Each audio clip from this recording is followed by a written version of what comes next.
तो स्वागत है फिर से आप सभी का हमारे चैनल में। बता दें कि आज सुबह हमें खेसारी लाल यादव जी के एक गाने को रिलीज किया गया है, जिस गाने का नाम है अपनी तो जैसे तैसे, जो कि काफ़ी ज़बरदस्त गाना है।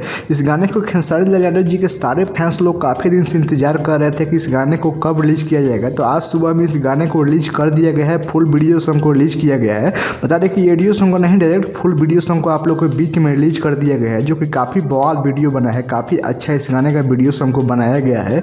बता दें कि गाने को लिखे हैं विजय चौहान जी, जो कि काफ़ी अच्छा लिरिक्स लिखा गया है इस गाने का भी। बता दें कि गाने का संगीत बनाया है आर्या शर्मा जी, और काफ़ी अच्छा ये गाना भी है और काफ़ी अच्छा वीडियो को भी बनाया गया है। तो आप सब अभी तक इस गाने को नहीं सुने हैं तो जाकर जरूर सुनिए। इस गाने को हम भोजपुरी पर रिलीज किया गया है, सारेगामा हम भोजपुरी चैनल पर इस गाने का वीडियो सॉन्ग को रिलीज कर दिया गया है। तो आप सबको वीडियो देखने के बाद वीडियो कैसा लगता है कमेंट करके जरूर बताइए। खबर अच्छा लगे तो वीडियो को लाइक कर दीजिए और शेयर भी कर दीजिए, और सही भोजपुरी की छोटी बड़ी खबर देखने के लिए हमारे चैनल को सब्सक्राइब कर दें और बेल आइकन को जरूर दबा दें।